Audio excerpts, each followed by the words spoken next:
The number you have dialed has been changed. The new number is...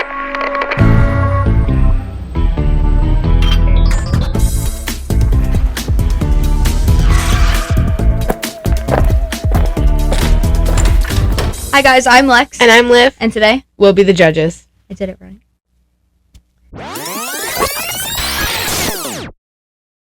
First video that was posted of 8 passengers was January 8th, 2015. And after that, she texted her dad after class and said, "Dad, I'm depressed. I don't know if I want to live anymore." Now comes Jodi. She starts to come live with them and takes... So May 2020, there was a video called What We Haven't Told You. This is when they were just sitting and Chad had dropped that he finally got his bed back and said that he was sleeping on a beanbag for 7 months. Sheri had been informed that her 2 youngest siblings would not be receiving any Christmas gifts this year. Why? Sheri, listen to me. I think skin-to-skin contact will help you calm down. Can I take your shirt off? Hey guys, we're back again. This is taking a lot longer than I expected because there's just so much shit to talk about. Are you ready? Alright.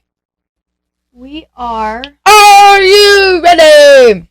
We are on Bishop saying that she needs... Ow! Ow! Ouch!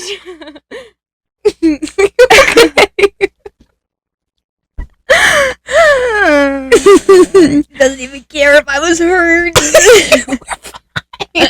I know. You said you need a fuck ass therapist because you we already did this. Some shit. Okay, so she got this is a new one. She got another therapist. Ouch. A new one. Her name was Dana. She was the first person who started opening up about stuff at home besides this teacher. She said that her mom is very intense and controlling and she doesn't like her very much, and then she asked her to explain about it. She said the piano, pulled out of school, forced on camera, feeling sick and tired, Jodi moving in, her dad shutting down, her house didn't feel like just a list of things. Then she said, wow, it's very tough. It's a lot for anyone to handle. And she just said, Sheri, I want you to know what your mother is doing. The way she's treating you and your siblings, it's not okay. It's emotional abuse. This was the first time somebody had used the word abuse when speaking about it. And that was her first time that she got validation. And she said, if Ruby were here, I imagine her laughing, saying, don't be so dramatic, Sheri. But this was Dana saying it, a real doctor, and I knew she was right. I'd known for a long time. She knew. It was just that validation. Now we're with Dana still. And this was the first time she told anybody about the stuff with Derek. In detail. And she asked if she had gotten involved with anyone. And this was her words. She said, well, there's this one friend. He's older than me, but it's not like that. He's like a father figure, really. And as it left her mouth, she kind of just stopped. She kind of looked at her. She said, a father figure? Can you tell me more about this? She was like, there's not much to tell. And she just said that it was someone she talked to, but she could kind of tell that wasn't it. There was more to it. Now, we're on to June 2022. She got arrested in 2023. This is about a year before she got arrested. This is between her freshman and sophomore year in college. They had their annual family photo shoot, and it was the last time all 8 of them would be in the same place again as a family. So her mom had all the kids and the dog. She said that she didn't want the dog in the family. She never abused a dog, right? No. She said, I don't want him in my pictures. He's not part of the family. He's a dog. But the kids were like, no. You mean when I fucking swing? No, but the kids were like, no, we want them there, So he ended up being in the pictures anyways. Period. Then the photographer was trying to get Kevin and Ruby to kiss. For a picture. A family picture. And Ruby refused and turned away and basically was throwing a temper tantrum. Yeah, so... Throwing her little big old temper tantrum. So she said the result of the most awkward family photos in the history of family photos. No amount of Photoshop could ever fix that. Even Dwight looked a little off. He could sense the tension radiating from us in waves. That's the dog. So then they had their annual summer trip to Wasatch Mountains. It was about an hour from where they are in Springfield. So somewhere in Utah, I think. It's supposed to be a getaway, a family bonding experience. But they decided to leave Chad and the 2 youngest kids behind. since they were too selfish. So these are the two that didn't get the Christmas gifts and everything, and Chad. Plus Chad. They invited her, but she didn't want to go because of classes. And then the dad texted in a family group chat that was her, Ruby, and Chad, asking if Sheri could go and watch the little ones while they were gone. And she agreed, but he just asked if they could cover gas, and she was driving back and forth from campus. And he was like, sure, that's fine. The dad then invited the two oldest. I don't know what they were expecting to do with the two littlest ones, but the two oldest to come up for the day. And she said, yeah, but if she would still be willing to pay for gas for her to go up. And he said, no, Sheri, you have plenty of money for gas, and we offered to purchase your lunch. If somebody invites you to join them at an event, it's bizarre and impolite to ask them to pay for your gas. Who said that? Her dad. Which, to a point, I understand, but also you're her dad. Oh, you're my father and you're paying for me to eat. Yeah. God bless you. Yeah. So she said that a few months ago when they asked her to stay with them, that they said that they'd be able to pay for gas. And he says, Sheri, I hope you can see the difference between those two requests. They are very different. Please do not make money your God. Obsessing over and pursuing money will destroy every beautiful relationship in your life. And that's true for everyone. She said it, but she said it wasn't something that her dad would say, and it sounded something more like her mom would say. So either her mom was texting her or her dad was like kind of turning into it from everything. And she said, very good advice. I've been trying to keep a budget, so that's just something I'm aware of. I'm happy to spend the gas money in order to spend time with my sibling and build family relationship. And then her mom said, Sheri, I'm deeply concerned for you. Can you see that what dad offered you was not advice? He was giving you feedback on your presentation. We offer it because we love you. Rather than sidestepping the feedback, it would be better for you to thoughtfully consider it and get curious if you don't see it. And she just said, okay. Like, there wasn't really anything to say to that. So this is Jodi now talking to her dad. Okay. And so the dad is now going. yes, but this is where it gets bad. Because so when Sheri was 5, Ruby had made chicken Alfredo for dinner, and she didn't like it. So she spent the whole meal like hiding under the kitchen table and didn't want to eat. Fine. As a 5-year-old does. And at the end of the night, the dad snuck a bowl of ice cream, like slid it under the table so that she would have something. And it was just a little memory that made her smile. Now, when she told Jodi about it, she said, do you see how you were being entitled in that moment? She told the dad, giving her ice cream, undermining Ruby's authority as a mother. Which, to a point, okay, but, like, also... Give the kid a fucking scoop of ice cream and shut up. Like, it's not the end of the world. It's ice cream and she's 5. Yeah. So then she says, along with this, there was damning evidence of his quote-unquote lustfulness in noticing an attractive woman at the gym. Not even talking to her, mind you, just noticing. Like, looking and being like, that's an attractive person, the end of that. And the unforgivable crime of speaking to a female coworker. My dad explains people to my mom. Like, if they go somewhere or whatever, like, the other day they went on they just went to, the store together. And my dad goes, yeah, the really pretty girl, she was waiting in line. Yeah, she, I don't remember what happened. Like, you can call someone pretty or and my mom was like, oh, the one with the short hair, and she didn't even blink an eye. No, because you can say someone's pretty without meaning I'm gonna fuck you. Like, yeah. Jodi saw sex everywhere in every interaction, every glance, every fleeting thought. In her mind, the world was a cesspool of lust and distortion, a rolling sea of desire. Just saying that. Basically saying that her eyes are sex. She's saying that, like, a part of her pitied Jodi because she was surrounded by women she couldn't have. Women who were married to men she resented. In their minds, their only path. The reason why she's probably doing this to all these men, saying that they're terrible husbands and that they need to be away from their family for 6 months, is because she's gay. Probably. And she wants men to be out of women's lives so that she can kind of take over them. Well, she said, there's one path to justice. Crush the sperm donors and liberate the female. As Jodi would talk, she just kept breaking Kevin's down. So these accusations started from just saying that he wasn't being faithful in the marriage because he said a woman was attractive or talking about it. How does she know that he said he probably was talking about it. And she was like, whatever. So the accusations took an even darker turn when Jodi twisted the happiness he felt in hugging his daughters into something sinister and stuff. So basically talking about how he's happy when he hugs his children. She said, can you see how messed up it was when you gave your girls those hugs? You enjoyed it, didn't you? Yeah, I did enjoy it. Like, it's a hug. You're getting hard off a hug. But, like, imagine being told by, like, a medical professional, you hugged your daughter. And now you're a freak. Do you see how that's, like... Terrible. But like, And that's one thing if he was like a child rapist or like a sex offender. Like, but he's not. He's just a dad. I think my dad gets happy when I hug him. It's just a hug. A hug isn't. Hold on. I hope my parents get happy when I hug them. But like, a hug isn't sexual At all. at all. Unless you grab my ass and and my dad does not grab my ass when he hugs me. So how is hugging? I just don't understand. But like, imagine like her sexual accusations were her go-to tactic in the game of the psychological welfare. So they're basically a bunch of manipulators, manipulating a bunch of other manipulators, manipulating time and time other again children. to tear families apart. They planted the seed of the false narratives to get them into thoughts of infidelity or porn addictions. Which, again, to her, a porn addiction was looking at somebody on a computer and saying, "Oh, she's pretty." Like, so once these accusations were made, the supposed perpetrator was as good as done for. It was only a matter of time before they'd be "quote unquote" invited to leave. Remember Mr. Haymond, her teacher that she talked to? Yes. All right. In the summer of 2025, her teacher and his wife realized that how crazy like things were. So one day, the summer of 2025? 2022, sorry. Okay.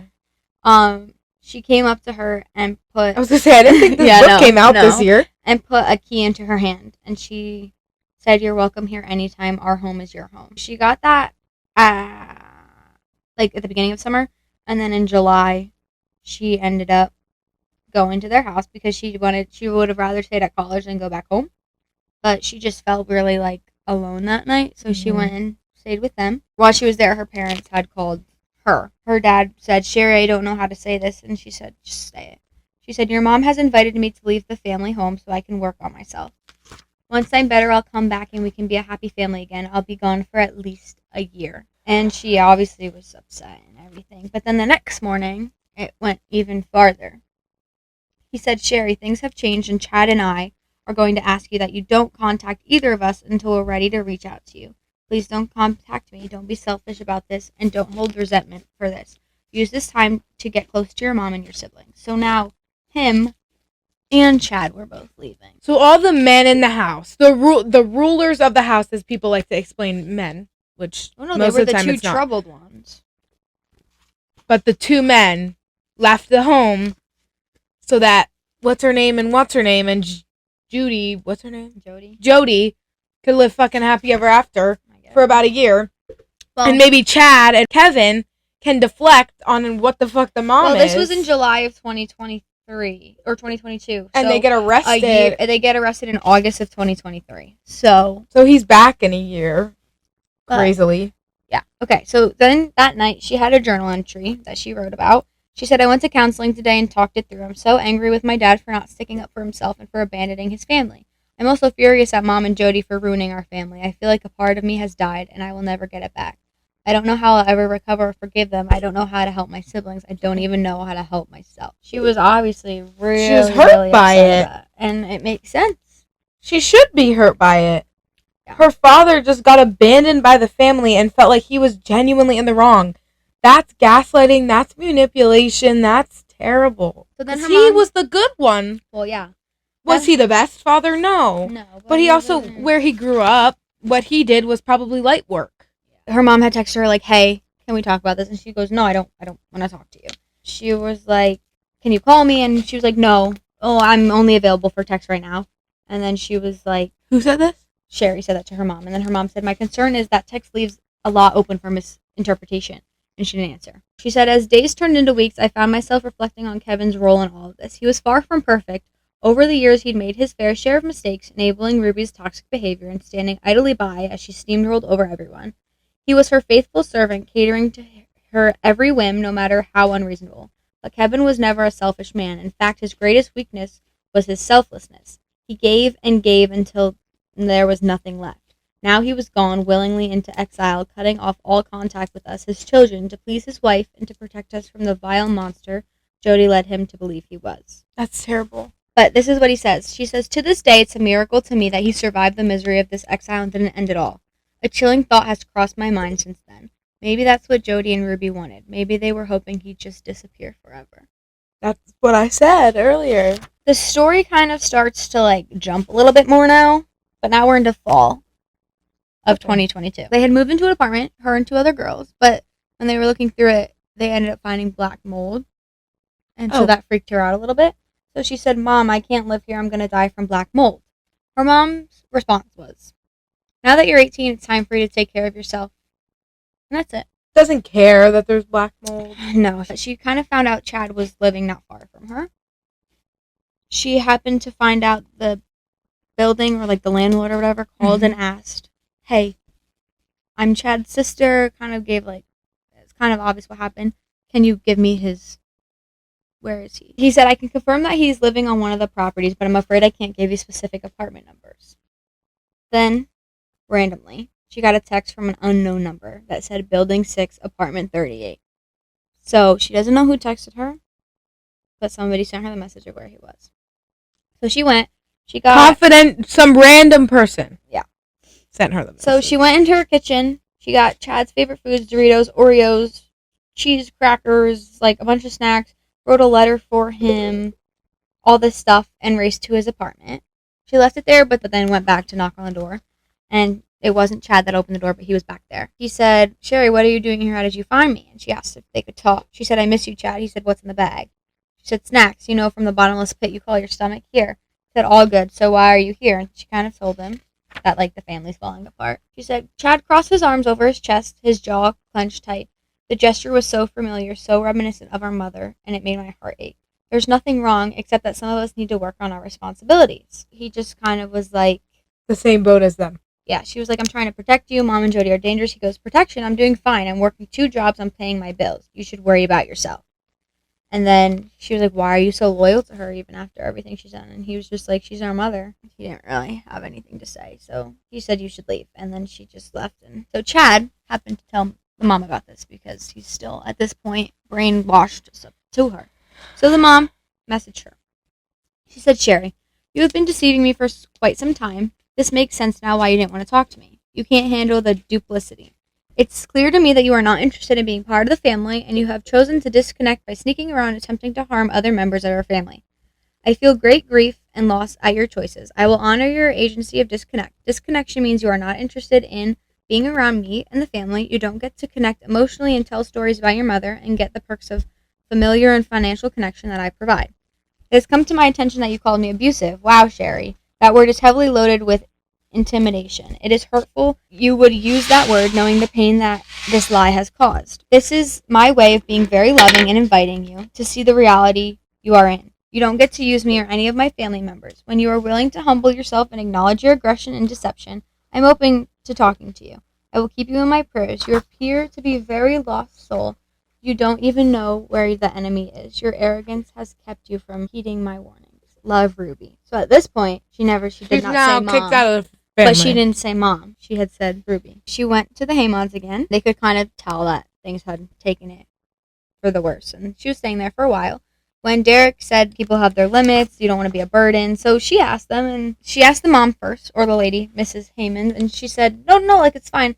And she said, are you sure? So then the wife got her husband in, and she said, she thinks she's a burden or overstaying, can she just hear it from you as well? And he said that, Sheri, you're a part of this family now, whether you like it or not, you're stuck with us, you hear me, and we wouldn't have it any other way. She said, I could feel the tears welling up in my eyes, a lump raising in my throat. Is this what it feels like? I felt my heart swelling into a fierce, aching love. Is this what it's like to have people in your life who actually care about you? Now she's back in therapy, and she is learning about the fawn response. It's when the person tries to please or appease their abuser to avoid conflict or further the harm. Fawning can look like agreeing with people, even though you disagree. It's constantly trying to keep the peace, putting others before you, even when it hurts you. People who fawn often become hyper-haunted to others' moods, trying to anticipate and meet their needs before they're even expressed. In abusive situations, fawning can manifest as smiling and nodding when you're screaming inside. It's doing whatever it takes to keep the abuser happy because you've learned that that's the safest way to survive. Does that sound familiar? And she goes, oh my gosh, that's me. That's what I've been doing my whole life. So she said it's a common response to prolonged abuse or trauma, and realizing it is obviously the first step to be able to change it. Well, she's known since she was little. She's known since she was about 5 that she was in a toxic and abusive house. Yeah. Well, then after that, she goes, that's why I must never fight back with Derek when she has never said anything. And she goes, Sheri, who's Derek? and she obviously wasn't ready to talk about it. She said, "Is that the friend you've mentioned a few sessions back?" And she was just kind of not there. And the therapist goes, "It's okay. Go at your own pace. I'm sure it's all overwhelming. We don't have to talk about it for now, but I'm pretty sure that you understanding this pattern is going to help you." Not only did she realize that she was going to cut things off with Eric, she also was cutting things off with her mom. She had a bank account open, and it was sitting in an account that Ruby had access to that she could take out at any time. In early September, she transferred all the money into her own account.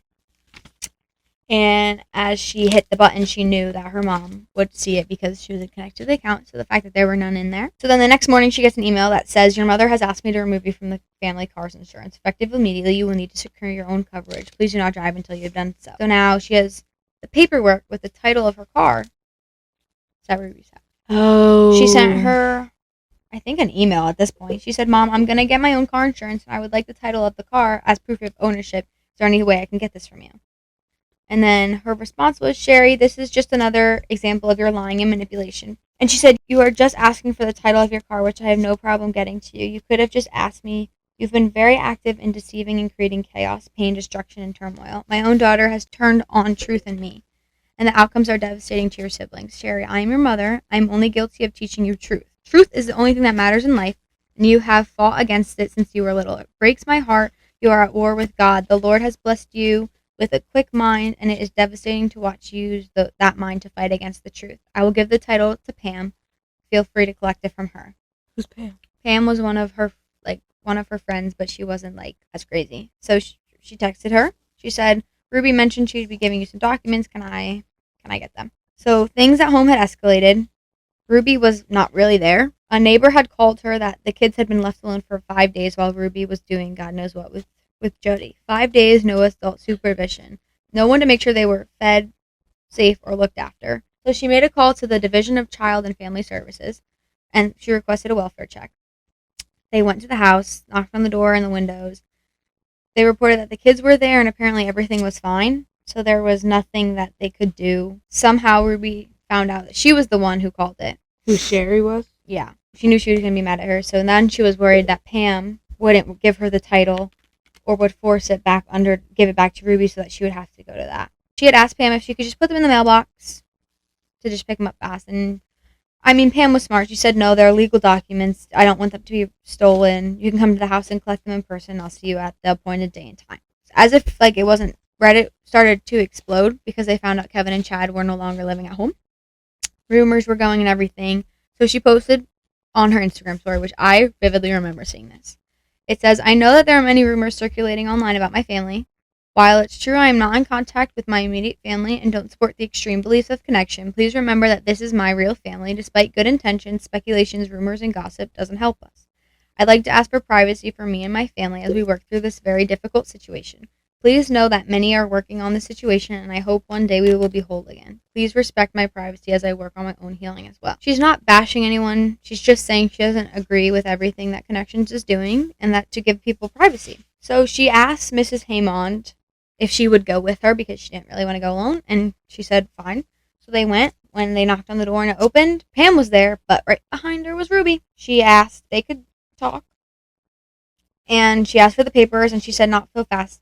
I'm not giving you the title until you hear what I have to say." And she said, "No." She said that if you wanted to talk, you could talk to me out here. She said, "I can't believe you called the police on me. After everything I've done for you, after all the sacrifices I've made, how could you betray me like that, Sheri? How could you be so selfish?" She said, "Selfish? I was worried about the kids. They were alone for 5 days, Mom. 5 days. They're fine. They're old enough to take care of themselves. This is about you, Sheri. You're jealous and you need attention." And she was trying to make it seem like the kids were then scared of her because the police were called on them. But she said, "They're my family too. You don't get to dictate who I can and can't talk to." And Ruby said, "Family, please. You've made it abundantly clear that you want nothing to do with this family. You're a traitor, Sheri." Ruby said, "One last thing. I saw your Instagram story. Can you promise to not talk about this anymore on social media?" She grabbed the papers and she said, "No."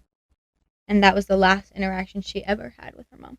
So they went back to the car, and Mrs. Haymond didn't really say anything. She just comforted her. There wasn't really anything to say. There was no way to say it's going to be okay. Mm-hmm. It was just that she was just there. It's really all she could do at that point. Another journal entry. She said, "I had a dream last night where I sat my youngest sister on my knee and explained why I couldn't talk with the family for now. I told her I loved her and asked her to come find me one day. I woke up and had the feeling that she had the same dream as me. I felt she was being guided. Today also happens to be Dad's birthday. I sent him a message and didn't expect a reply, but it still hurts that he didn't. I miss having someone to call Mom and Dad. It was endearing to my heart, and now that's all gone. She ended up seeing one of Ruby's episodes on the Connections podcast, and one of her things that she said is a child is responsible for 3 things. A child needs to learn to manage their thoughts, their feelings, and their behaviors, and they need to learn to manage them in truth, which means they're going to have to be honest, they're going to have to be responsible, and they're going to have to be humble with all of that, and that's a lot of responsibility. Which, to a point, that is correct. That is. Mm-hmm. But not the way she's trying to do it. No. Or not the way she's trying to say it needs to be done. No, a child should do all of those things, just not in the way that she made them happen. Or not in the way she meant them. Yeah. She was meaning to be humble and honest and responsible in a way of you're on your own. Yeah. Do what I say and that's it. Not in know yourself. So, there were a lot of people asking her, like, how are the siblings? Are you talking to them? Are they okay? And it was hard for her because she didn't even know. They were strangers. And no one except Ruby knew what was going on with any of them. Later on, I don't know how long ago this is. She doesn't really say how much time's passed, but she got a call from her neighbor. And she said, Sheri, I thought you should know. Ruby pulled all the kids out of school. So now none of them are going to school. And she got rid of the dog. What'd the dog do to her? What did the dog do? So she kept going back to DCFS and going back and forth and back and forth. So she said the next few weeks were a blur of DCF agents, lawyers. They even talked about bringing a forensic psychologist on board. She told her own childhood abuse, every detail she could remember, all the concerns, the cruel, the punishment, everything. And they said there was no evidence of physical abuse, but they were going to do everything possible to get in front of a judge to get the kids out of there. She said there was a light, like she felt that there was a light until October 27th, 2022. She got a call and they said, Sheri, I'm sorry, we're closing the case. The DA claims there's not enough hard evidence without real concrete proof that the abuse is happening. Our hands are tied. It's the new law. It's making things hard for us to investigate cases of neglect. I'm so sorry. Why is it so hard? Well, there's a law in Utah made so that kids can have more freedom. So, like, kids can stay home alone. Kids can be walking down the street on their own. They can be playing at night. They can walk to the store. Like, there's a law that they can kind of do more things on their own. So it's harder than to say, is this abuse or is this just them Doing their own thing? On December 5th, she had gotten a call saying that her mom was packing everything up and she was moving. So nobody knew where she was going. Her mom? Without the children? Oh, no. And the kids. Like, they were all moving. Also, throughout that time, she had seen her dad on campus. Like, her dad is a professor at the campus she goes to school. Oh, so yeah. She'd seen her dad. It was kind of just like a split-second look and then walked away. When they had left, she wanted to get all of her stuff. So she said to Mr. Haymond that she had to go to her house to get a few things. He told her that she didn't want her to go alone so that he would go with her. So Ruby wasn't there. The kids weren't home. So she went in through the old doggy door and got some of the stuff that she needed, some of the stuff from her room. So in her next journal entry, she says, I feel like an orphan, like I'm nobody's daughter, but I know I am his. I belong to Jesus Christ. Not even Jodi can change that. So even through all of this, she was still staying real. I think the way that she thought about it changed, but she was still, like, in it. Well, she was still, like, she knew who she was. She knew her passion, and that was God, and she stuck by that because he's the only thing that helped her out of it. Yeah. So. And so then from that, she started getting a little bit closer with her aunts. She said sometimes family isn't what you're born into. It's what you build in the aftermath of loss. So they were getting closer. They were kind of talking about everything. And she was like, I wish I could have just told Kevin what happened. I wish I could have. He was still like the man that held me as a baby, no matter how he says it or what he wants. Because at this point, she wanted to cut things off with Derek. I mean, I'd want my dad too. Mm-hmm. It was her birthday. She said, if I'm supposed to leave this situation, I need the clearest answer from you and I've ever gotten in my life. I need you to help me now to know if I'm going to be done with this. Please give me a sign. The next morning, she woke up with tears streaming down her face. And 3 words ran through her mind. And it says, it ends now. She messaged her bishop that she wanted to speak to him, but then also her Aunt Julie. She told her Aunt Julie about kind of what was going on. But she left her phone at her dorm because Derek had her location. So if he would have seen her left, like, he would have Probably asked texted what was her. going on. So when she got back from her aunt, he asked, what's been going on? You're not answering me. And she was like, nothing. I was at my aunt's house. And he asked, like, which aunt? And then he was like, but your phone showed your that you were at your apartment all day. And she's like, I forgot it. He said, you never leave it behind. Are you upset? She was like, it's fine. And he said, you're sad because it's your birthday, aren't you? You're sad that you don't have your family to celebrate you. It's okay. I'm here, Sheri. You won't be alone on your birthday. I'll make it special for you. I'll take it to dinner. And then in less than 30 minutes, Derek's car was pulling into the street. And she said with her friends, he's here. We watched frozen as he pulled up next to my car, parked, got out, his arm laden with gift. He left them by my car before finally driving away. He goes, how dare he? He was old enough to be your father, a married man chasing after my niece. Yeah. And she was like, I'm sorry, I didn't mean to. And her aunt goes, no, Sheri, it's not your fault. That guy's completely nuts. Look at him. Basically, like, bitch, you are not the problem in this. And her aunt said, do you want me to talk to him? And she said no, that she wanted to end it herself. So she went to talk to the bishop, and he was like, Sheri, I don't know this man, but he sounds like a demon, like saying it wasn't her fault. And she said, but I was compliant. I didn't stop it. She was like, I'm probably going to get my temple recommended taken away. I don't know what that means. Oh, a temple recommended is the document that certifies you're worthy to enter and participate in temple ceremonies. If you engage in serious sin, though, it can be revoked. Her roommates were like, no, you can't get it. Like, there's no way because it wasn't your fault, all this stuff. She typed out a message to Derek, sent it, and he said, wow, Sheri, well, I guess I was right. You never did care about me. You're a liar. And she blocked him. Like, there was more, and that was kind of it. She had a Zoom call with the bishop. And he said, Sheri, I want you to listen to me carefully. You were put in a situation no young person should have to face. Which then she burst into tears, knowing that she wasn't, like, entirely to blame. She said, normally in a situation like this, the minimum level of church discipline is losing your temple recommend. And she said, I know, I'll accept whatever punishment. And he said, hold on, Sheri, I'm not sure punishment is what you need right now.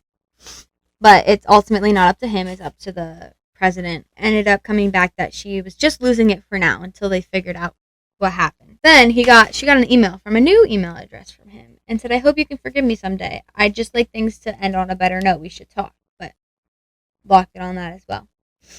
And then another one came in. Sheri, you can't do this. I need Jesus. you. And you need me. Don't do this. Email.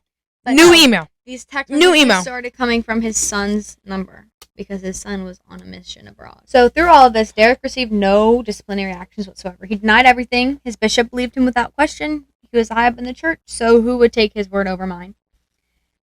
And it didn't help. She deleted all the texts and emails, so there was no proof. But if they really believed nothing ever happened, why would they have taken my temple recommend? So she was like, if it's something's happening to me, why is something happening to him? But they ended up giving it to her back. But they still, like, you can't undo the fact that they were making it seem like it was her fault when it wasn't. But there's nothing that she could really do about that. So then, in spring of 2023, so this is very close before she got arrested, she had gone to her grandparents' house, which was Kevin's family, and kind of broke the news to them. They didn't really have phones and stuff, and she just kind of told them, like, things weren't very good. Not much happened besides that, but they were just telling them that. And then throughout the spring and summer of 2023, she was stuck with calls to the police, DCFS. So the law that they were talking about that was hard to go is called the Utah's Free Range Parenting Law. It was passed in 2018.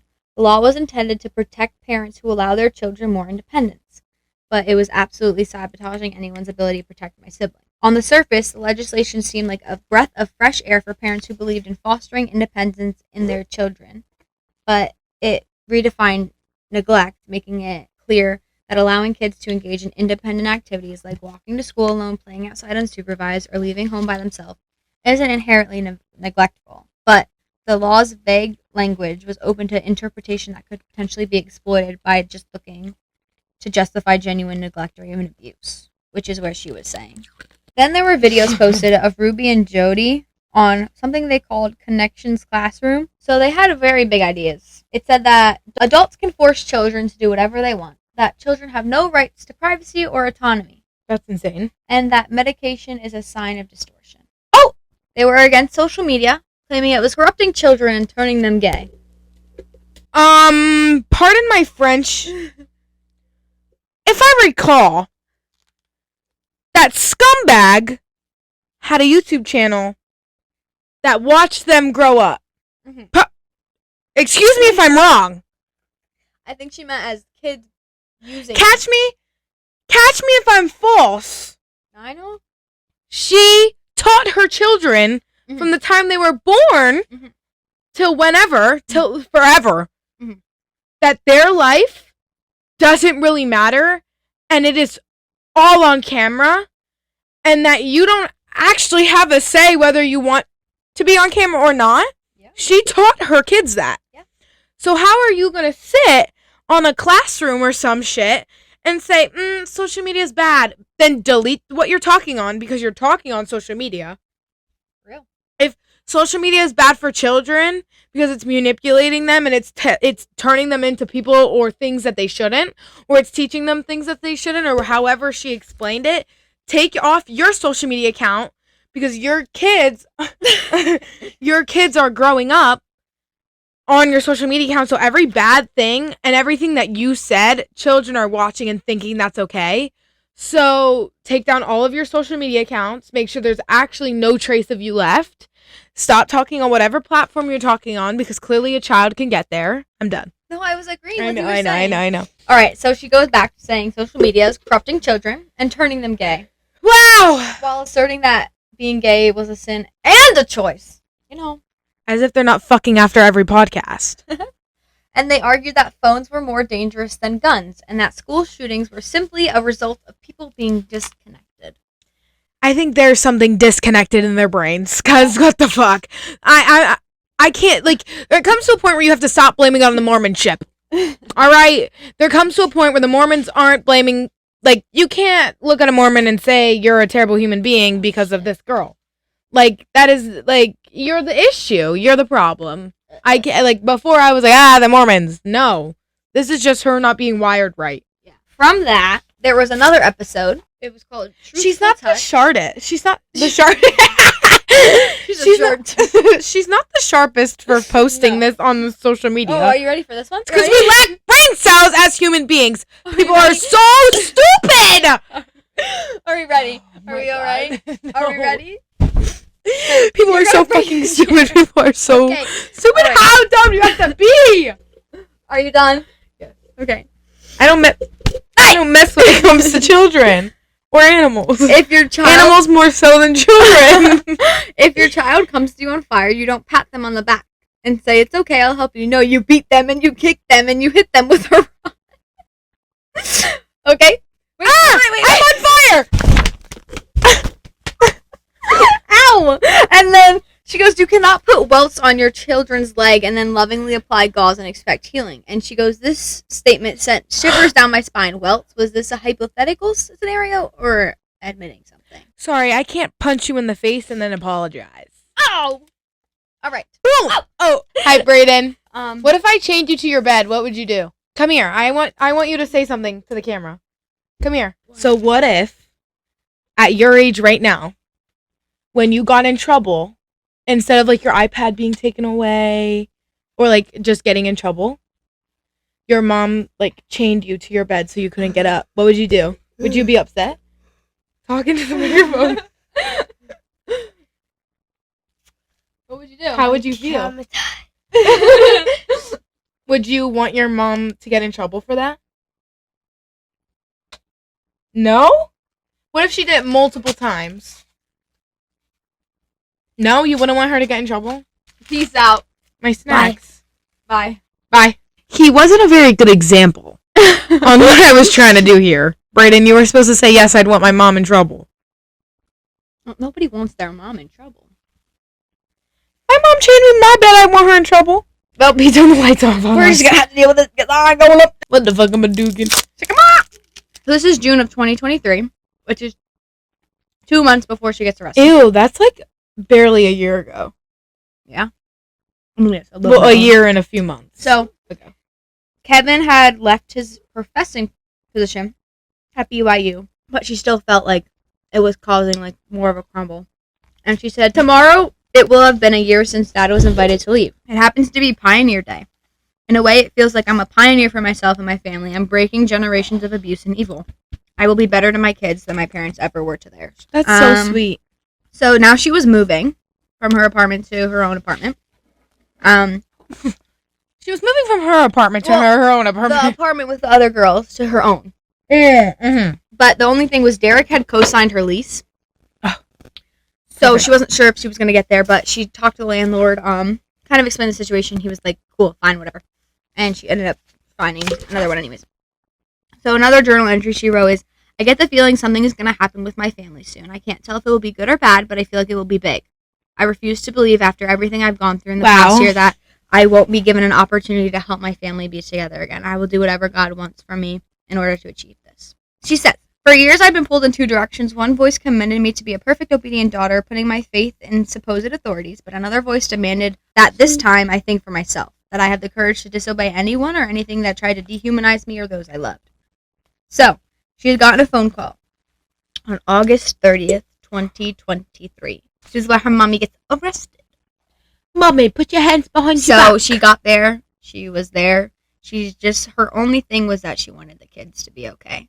They had gone they bammed in the door, went in. The police were everywhere. They were going everywhere. They went to any closet, any crawl space, anywhere that a kid could hide. This is when they found some stuff. Half-packed boxes littered the floor, so they were preparing to move again. In there, it reads that they were ready to move to a land that was for them far away from everybody, from in the middle of nowhere, so that the kids could basically like work on like a farm, like plantation type stuff. They'll never finish. Master got me working. So she was sitting with the detective, and she was told that the youngest kids were locked up in Jodi's houses. They were both safe now. They were both arrested. That's kind of it. They both were charged with aggravated child abuse. Who? Jodi and Ruby. They were both charged with multiple accounts of aggravated child abuse and denied bail. So she asked what aggravated means, and aggravated means He farted. it involves repeated acts of abuse over time, showing a pattern of cruelty. So it includes extreme neglect, confinement, or intentional infliction of serious harm on a child. So that kind of showed her how serious things were. Like how actually it was. While she was so upset, she was also relieved because she said, Ruby will never touch them again, and Jodi will never touch them again. And that's what made her feel good, that they were safe. Even though they weren't okay right now, they were going to be, and they were now safe, no matter what. And they were going to figure out that it's bad eventually. Yeah. So, DCFS had custody of all of her other 4 siblings besides Chad. At this point, she still didn't really know. You just farted again. Wait, this is not okay. No. She didn't know what happened. She just knew that they were safe from harm. And when Ruby and Jodi were taken into custody, they played dumb, as if it was some mistake. Ruby refused to speak. Jodi apparently was traumatized. There was a lot of stuff going on. Kevin, the dad, was brought in for interrogation, and they asked, like, what do you know about the family, like, things. He goes, I haven't seen them in over a year. I've been separated from my wife, and she has some problems. And then I have his problems. And he kind of explained everything that happened with Jodi and, all the other stuff. He was, like, kind of probing the children's living situation. He explained his role still, even though he wasn't there. He was financially providing. He paid the bills. He provided money, which went into a shared bank account, which they had found out that there was an $85,000 cash hidden in the house, which Ruby had cleared out the joints of not only the joint account she shared with Kevin, but also all of her children's saving accounts, except for Sheri's because she already moved her over. So $85,000 in cash hidden in the house. Hidden? Yep. Kevin said the last time he'd seen Ruby was 5 days prior to the arrest. She was trying to get him to sign over the titles of the car and the title of the house so that he wouldn't be on the mortgage. And if he would have done that, she would have been able to sell and strip him of all the assets that the family had. So, and then the police had told them that aside from Chad and Sheri, the kids were in custody with DCF and under a medical hold for 72 hours. Oh, because they have to make sure they're okay because of how they probably found them. And still at this point, he said, what's going to happen to my wife? I love my wife. And he was still obviously very whatever. So she had called Kevin and she was saying that she was misunderstood. There was no remorse, that it was like not her fault. And he had said he was committed to the family. He was committed to his marriage no matter what. So at this point, he's still like into it. And he still manipulated it. Yeah. So now Cherry had gone to the house. She wanted to get some of her stuff, and she walked in with an officer, looked around, and she found one of Ruby's laptops and easily figured out her password to her iCloud accounts. And she read some text messages, emails, and journals entries in her notes app. So this wasn't even her written journal. It was like her notes app. Confirmed for me the truth about the nature of her relationship with Jodi and how it had spilled over into the physical. Ruby expressing her frustrations about having to cater to Jodi's needs for physical affection without getting anything in return. My mother servicing someone else. First time for everything. I didn't read on what happened between them romantically. It was none of my business. I didn't care nor want to think about it any further. That's probably, yeah. She had gotten a ring from her mom, or from her mom's stuff, and put it on. She had worn it. And she said, when I slip those rings onto my finger, it's not out of nostalgia or lingering affection for Ruby. They're not mentors of happiness times or symbols of a mother's love. These rings serve as far more of a crucial purpose. They're a contract I've made with myself, a constant reminder cast in metal. With those ring, I bind myself to the truth. So, like, I don't really know. I guess it was her way of, like, keeping something that would remind her to, like, stay strong, to push for what she knows is right, like that type of stuff. So when her dad had found out that she went into the house and got some stuff, he was so brainwashed and still loyal to them that he had told the cops to charge her with burglary. And the cop laughed in his face, saying that it was his house and she was with an officer and she could do what she wanted. So Kevin said that they would hear from his attorney, and that was kind of it. So she said, I had once believed that as soon as Ruby was out of my life, the negative voices in my head would eventually disappear, but they were still steering the ship. I was overwhelmed and unable to process what was happening. I needed to learn new tools to recognize and manage my intense emotions if I ever truly was able to reclaim my narrative in my life. In early December of 2023, Ruby had called Chad from prison. And would she you was answer if with your mom Chad. called you? Well, he did. She was kind of talking about everything, how she was saying how there were so many things that she was just saying, like delusions after delusions after delusions. And Chad looked eyes, they were in disbelief, and they didn't really say anything. And that was kind of it. She was saying that she was susceptible to Jodi's influence, she was gullible, she gave too much power to this person, she didn't see it, but she had already completed guilty to the abuse case at this point, so it didn't really make much of a difference. She was like, Ruby is not going to be allowed to manipulate the legal system. She said the evidence was already out there in the form of 1,308 passengers videos she's made during her 7 years of vlogging. So there was a lot, and she had said that she posted on her Instagram story, people were DMing. These people are DMing me all the time. So she made a Google Doc, and people would post links to episodes, or like, not episodes, videos from throughout the whole 7 years that showed evidence of these things that were happening. Oh, smart. Yeah. That's actually really smart of her. Yeah, so she had everything together because there was no way she was going to be able to go through that, but within 6 hours it was filled with dozens of links of different things to all this stuff. So it worked out in her favor. She said, the thought of anyone, even Ruby, living in constant fear is unsettling, but another part of me, the part still raw from the pain, has inflicted, that the pain that she has inflicted on her family, whispered a harsh truth. Ruby, you did this to yourself.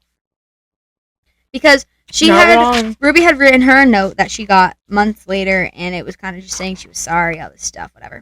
But now, Kevin moved back in the home with the 2 kids.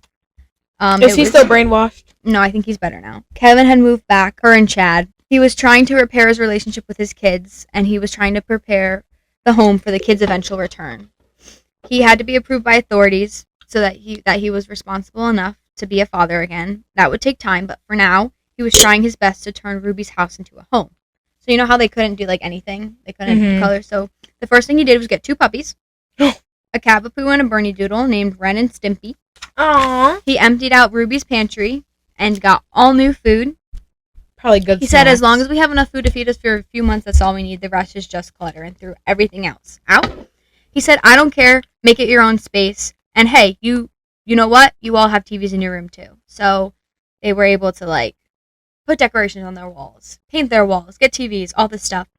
And basically making up for the childhood that they lost. Yeah. And she was like, it was messier, but it felt lived in. She was in the house, no problem. Animals on the couch, Kevin didn't bat an eye. So it was more of like a normal. It was a normal life. So, but there was no way that she could relax until the kids were, back home. At Christmas of 2023 was just Kevin and her in the house. They were both, sad that the 7 of them wouldn't be together, but they would be. Where are the I don't little know. ones? Probably foster. CPS. They're probably in foster until everything works out. On Christmas, she had said, her dad said, you know what, I really wanted to get a cat. And she said, me too. So that day, they both went and they both got a cat. Like 2 different cats? They each got one. He got one with cat named Katniss, and she got one named Muppet. Oh.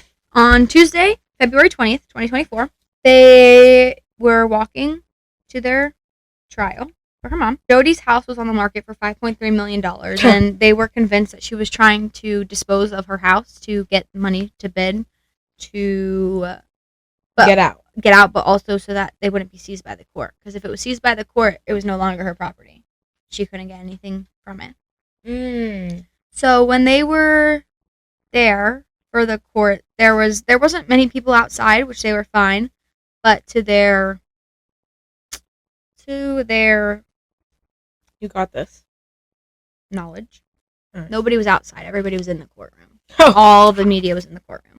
They all were there. Ruby delivered her statement, painting herself as the ultimate victim. She said she's been deceived for so long, almost as if she had been an unwitting participant in the abuse. Then, in a tone better suited to a German Grammy acceptance speech, this was her. In a tone like the mom. Well, no, that was her. This is her saying it. Then, in a tone suited to a Grammy acceptance speech, she launched into a laundry list of thank yous to every officer, lawyer, and judge who had snatched her out of hell she didn't know she was getting out of. So she never referred to her siblings as with the names. She just said her 6 little chicks, herself as the mama duck who had been dragged into a current while leading them to safety. So they all were just like, eh. So there was she had a little memory pop into her mind there, and it was a Frozen. For 3 hours, her and her siblings put together a show for Ruby and her dad. It was a rendition of Frozen, which she said, I got my inspiration of this, that I just need to let it go. Let go of the curse of control, let go of coldness, let go of lies. Let it go until one day we would come down the mountain a different person, one who understood the meaning of love. It wasn't saying to give her a reason or to, make an excuse for her. It was a way of just her being able to let it go. She had been, at this point, 4 sentences of 4 to 15 years to be served consecutively. She didn't really look at Ruby at all, like when she was in the courtroom, but when Jodi came in, she looked directly at her. Wanted to look at her, like all this stuff. She kept her head down. She didn't look at everybody. She said there was 2 sides to every story, blah, blah, blah, blah, blah. But Jodi was still making phone calls from jail to her followers saying that she was a prophet wrongly prosecuted, God's messenger behind bars. So many things that are just so bananas. Again, as Jodi was let out, brain cells. Yeah. She got 4 to 15 years, same as Ruby. As Jodi was let out in cuffs, reality sank in. We had won. The monsters had been caged. For how long, who knows? That would be up to the parole board. But at the very minimum, they'd be inside for 4 years. As they were walking out, everybody was asking for this stuff. And obviously nobody said anything. Like, they were asking for stuff. Media started saying stuff. And even though their war was over, there was now the social media. But this was when the news articles started coming out. And this was when the journals came out. She had gotten the journals, and she said, without reading them, I knew those sickening journals chronicalized right there in my mother's cursive handwriting exactly how Ruby and Jodi had morphed into those very demons they claimed to be purging from my siblings' souls, twisted fiends who tortured little children like something out of a gruesome. They admitted that they were torturing little children? In there, yes. It is all in there. 60 pages of horror. I refused to look. I knew it was bad. So then there is a episode of a 2020 episode. It's not 2020. It's like 20-20. I guess it's like some news thing called Ruby Franke from Momfluencer to Felon. The documentary. That's honestly fire. I know. I want to watch it. Momfluencer to Felon. They watched it and they didn't know, but they put the images of the kids after they were found in it. And at this point, they hadn't seen the pictures of the injuries. I have at this point. Bad. I've seen them. I've seen them. They were really bad. she didn't really like the approach that they did because it wasn't like super sensitive or like thinking about Like the children. like that. But they're making their own. It's coming out in March, I think. Who were watching that? Her brother, her, and then her dad. And then the end, she says, "I don't want to be anything like her. I won't exploit them," because she said that she wanted to have, you know, her own kids, everything, and Now she knows how not to be a mom. she said, "Yeah, I wouldn't exploit them. Even in the pages of my own book, it's up to my brothers and sisters if they wish to share their stories one day. But I'd be no better than Ruby if I detailed their experiences without their consent. They deserve to be given back the choice that was stolen from them for so long." So that's why she didn't really talk about that. And Chad made a statement, like he posted about it, that everything that is in here about him or like something he experienced, she asked him if it was okay, and he said that's fine, like whatever. So she made sure that he knew what was going in there and he was fine with it. Yeah, he probably read the book before it even came yeah, out. she said it was really dumb, and the way she writes it is just so good. So then this is where she talks about narcissism, which is a buzzword recently, but like people will say it is as someone who's self-centered. And so then, but a true narcissistic personality disorder is a complex, serious condition that goes far beyond being self-centered. It is somebody who thinks, not that they think the universe revolves around you, but you are the universe.